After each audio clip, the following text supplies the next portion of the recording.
அன்பான யூடியூப் நேயர்கள் அனைவருக்கும் வணக்கம்.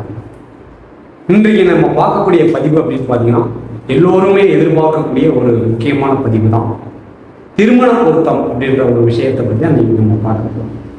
திருமண பொருத்தத்தில் நம்ம எதை நம்ம பார்க்க வேண்டும் அப்படின்றத தெளிவாக தெரிஞ்சுக்கணும். இன்றைய கால சூழ்நிலையில் எல்லோருமே ராகு கேது அப்படின்றத மட்டும்தான் நம்ம மெயினாக பார்த்துட்டு இருக்கிறாங்க. இந்த ராகு கேது அப்படின்னு பார்த்தீங்கன்னாலே பெண்ணுக்கு ராகு கேது இருந்தால் மாப்பிள்ளைக்கு ராகு கேது இருக்கணும் அப்படின்ற மாதிரி தான் எல்லாருமே பார்த்துட்டு இருக்காங்க. ஆனால் இந்த சூழ்நிலை 15 வருடத்திற்கு முன்னாடி யாருக்குமே இதை யாருமே பார்ப்பதும் இல்லை. காரணம் என்ன அப்படின்னு பார்த்தீங்கன்னாக்கும் ராகு கேது அப்படின்னு பார்த்தீங்கன்னாலே உங்களுக்கு சர்ப்ப கிரகங்கள். இந்த சர்ப்ப கிரகங்கள் ஒன்றோடு ஒன்று இறங்கி போகும்போது நம்மளுக்கு ஒரு விட்டு கொடுத்து போகக்கூடிய மன பக்குவத்தை நம்ம கொண்டு வந்துக்கிறோம். அதாவது பெண்ணுக்கு ராகு கேது இருந்தால் ஆணுக்கு ராகு கேது அங்கே இல்லை அப்படின்னு பார்த்தீங்கன்னாலே உங்களுக்கு அந்த விட்டு கொடுத்து போகக்கூடிய மன பக்குவத்தை நம்ம அந்த காலத்தில் எல்லாத்துக்குமே இருந்தது. ஆனால் இன்றைய கால சூழ்நிலை அப்படின்னு பார்த்தீங்கன்னாக்கும் விட்டு கொடுத்து போகக்கூடிய மனப்பக்குவங்கள் இல்லை. அதாவது ஆண் ஏதாவது ஒரு விஷயத்தை சொல்லும்போது பெண் அங்கே ஆப்போசிட்டாக தான் பேசுகிறாங்களே ஒழிய மற்றபடி சரி நம்ம வீட்டுக்காரர் தானே பேசுகிறாரு அப்படின்ற மாதிரி ஒரு மனப்பக்குவமும் இங்கே இல்லை. அதனால தான் பிரச்சனைகள் அப்படின்றது அதிகமாக நம்மளுக்கு போய்கிட்டே இருக்கு. இப்போ நம்ம திருமண பொருத்தம் அப்படின்னு பார்த்தீங்கன்னாலே 10 பொருத்தங்களை நம்ம பார்க்கணும். அதாவது 10, 12 பொருத்தங்கள் இது வரைக்குமே எல்லாருமே பார்த்துட்டு இருக்கிறோம். 10 பொருத்தங்கள் நட்சத்திர பொருத்தங்கள் அப்படின்னு பார்த்தீங்கன்னாலே இந்த 10, 12 பொருத்தங்களை நம்ம பார்க்கும்போது அது மட்டும் நம்மளுக்கு சரியாக வராது. அப்ப நட்சத்திர பொருத்தங்களை மட்டும் நம்ம பார்க்காமல் அதையும் பார்த்து விட்டு அதன் பிறகு நம்ம கிரக பொருத்தம் அப்படின்ற ஒரு விஷயத்தையும் நம்ம பார்க்க வேண்டும். என்ன சார் புதுசா வித்தியாசமா சொல்றீங்க? இது புதுசாகவும் சொல்லலை, வித்தியாசமாகவும் நம்ம சொல்லுவதில்லை. அந்த காலத்துல இருந்தே கிரக பொருத்தம் அப்படின்ற ஒரு விஷயத்தை நம்ம பார்த்துக்கிட்டு தான் இருக்கிறாங்க. அப்ப அந்த கிரக பொருத்தங்கள் நம்ம எப்படி பார்க்க வேண்டும் அப்படின்ற விஷயத்தையும் நம்ம சொல்லிக்கிட்டு தான் இருக்கிறோம். அப்ப கிரக பொருத்தம் அப்படின்னு பார்த்தீங்கன்னாலே முக்கியமான கிரகங்கள் அப்படின்னு பார்த்தீங்கன்னாலே குரு மெயினா நம்ம குரு அப்படின்ற ஒரு கிரகத்தை நம்ம எடுத்துக்கலாம். அப்ப குரு யாரையெல்லாம், அதாவது குரு பார்வை இருந்தால் நமக்கு கோடி புண்ணியம் அப்படின்ற விஷயத்தை எல்லோருக்குமே நம்மளுக்கு தெரியும். அப்ப குரு எப்படி இருந்து நம்மளை பார்க்க வேண்டும் அப்படின்னு பார்த்தீங்கன்னாக்கும், அதாவது ஆண் ஜாதகத்தில் அல்லது பெண் ஜாதகத்தில் குரு ஆண் ஜாதகத்தை நம்ம கவனமாக இருக்க வேண்டும். அதாவது பெண் ஜாதகத்தில் இருக்கக்கூடிய குரு ஆண் லக்னத்தையோ அல்லது ராசியவோ அவர் பார்க்க வேண்டும். இப்படி பார்க்கும்போது அவர் விட்டு கொடுத்து போகக்கூடிய மனப்பக்குவத்தையும் காலத்து கடைசி, அதாவது கொஞ்சம் விட்டு கொடுக்காம அவங்க இழுத்துக்கிட்டு போகும். அதாவது பிரச்சனையாக இருந்தாலும் கொஞ்சம் இழுத்துட்டு போகக்கூடிய மனப்பக்குவத்தை 2 பேருக்குள்ளேயுமே ஒரு பிடிமானம் அப்படின்ற ஒரு விஷயம் இருக்கு. அப்ப குரு மட்டும் பார்த்தால் போதுமா அப்படின்னு பார்த்தீங்கன்னா குரு மட்டும் பார்த்தால் பத்தாது. அப்ப இன்னமும் சில கிரகங்களை நம்ம எடுக்க வேண்டும்.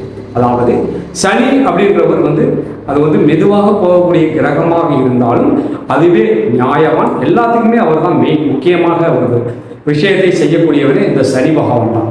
அப்ப சனி பகவான் அவர் ஜாதகத்தில், இப்ப ஆண் ஜாதகத்தில் இருக்கக்கூடிய இந்த சனி பகவான் அந்த பெண் ஜாதகத்தில் இருக்கக்கூடிய அந்த சனி பகவானை பார்க்கும்போது இன்னமும் சிறப்பான ஒரு வேலையை தரும். இப்ப இவங்க இருவருக்குமே இடைப்பட்ட வெளி அப்படின்னு பார்த்தீங்கன்னாலே 4, 5 வருடங்கள் 6 வருடங்கள் வித்தியாசங்கள் இருந்தால் மட்டுமே அங்க பார்வை அப்படின்ற ஒரு விஷயம் வரும். அப்ப கணவருக்கும் மனைவிக்கும் அப்படின்னு பார்த்தீங்கன்னாலே 6 to 7 வருடங்கள் உள்ளே இருந்தால் மட்டுமே அந்த பொருத்தங்கள் அப்படின்ற விஷயம் அந்த காலத்துல கரெக்டா வந்துகிட்டு இருந்துச்சு. அப்ப அந்த காலத்துல நம்ம இருக்கக்கூடிய செஞ்ச ஒவ்வொரு விஷயத்தையும் நம்ம எடுக்க வேண்டும். அப்ப இந்த சனி பார்வை இருக்கணும் அப்படின்னு பார்த்தீங்கன்னாலே உங்களுக்கு இது மாதிரியான விஷயங்கள் 3, 7, 10 இந்த மாதிரி பார்வைகள் நம்மளுக்கு சனி பகவானுக்கு உள்ளது.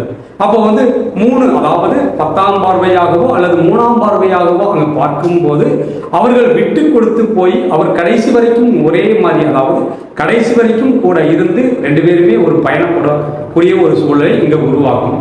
அதாவது பிரிவினை அப்படின்ற ஒரு விஷயம் இங்கே இல்லாமல் ஒரு கடைசி வரைக்கும் நம்ம கூட இருந்து அவர்கள் அந்த வேலையை செய்து அவர்களுடைய வாழ்க்கை பயணத்தை கரெக்டாக செய்யக்கூடிய ஒரு சூழலை இங்கே உருவாகும்.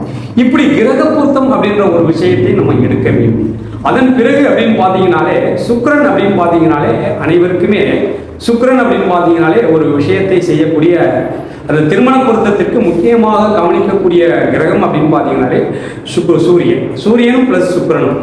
அந்த சுக்கிரனும் சூரியனும் இருக்கக்கூடிய அந்த இடைப்பட்ட வெளி அப்படின்ற ஒரு விஷயத்தை நம்ம எடுக்க வேண்டும். அப்ப இருவருக்குமே அந்த இடைப்பட்ட வெளி எந்த அளவு இருக்கின்றதை நம்ம கவனிச்சு, அந்த 2 பேர்த்துக்குமே எந்த அளவுக்கு இருக்கின்றதை நம்ம கவனிச்சு, அதன் பிறகு அவர்களை சேர்த்து வைக்கும் போது அவர்களுடைய வாழ்க்கையில் அந்யோன்யம் அப்படின்ற ஒரு விஷயம் நன்றாகவும் இருக்கும். அவர் கடைசி வரைக்கும் அதாவது இழுத்துக்கிட்டு போகக்கூடிய ஒரு மனப்பக்குவம் அங்க வந்துடும். அப்ப ஒரு ஜாதகத்துல நம்ம 10 பொருத்தங்கள், நட்சத்திர பொருத்தங்களை மட்டுமே நம்ம பார்த்து அதற்கு நம்ம ஓகே அப்படின்னு நம்ம சொல்லவும் கூடாது. அப்ப கிரக பொருத்தங்களையும் நம்ம கவனித்து அதன் பிறகு அவர்களுக்கு தசாபுத்தி, அடுத்து நம்ம கூட்டு திசை நடக்கிறதா இல்லையா என்பது எல்லாத்தையுமே நம்ம கவனிச்சுதான் ஒரு திருமண பொருத்தம் அப்படின்ற ஒரு விஷயத்தை நம்ம எடுக்க வேண்டும். இப்படி எல்லா விஷயத்தையும் கவனித்து நம்ம எடுத்து கொடுக்கக்கூடிய அந்த வரன், அதாவது கணவன் மனைவி அப்படின்றவங்க வாழ்வாக வாழக்கூடிய ஒரு சூழலை இங்க உருவாக்கும். ஏதோ திருமணம் செஞ்சாங்க இருந்தாங்க அப்படியெல்லாம் இருக்கவே கூடாது. இந்த திருமணம் அப்படின்ற ஒரு விஷயம் ஆயிரங்காலத்து பயிர் அப்படின்ற சொல்லியிருக்காங்க.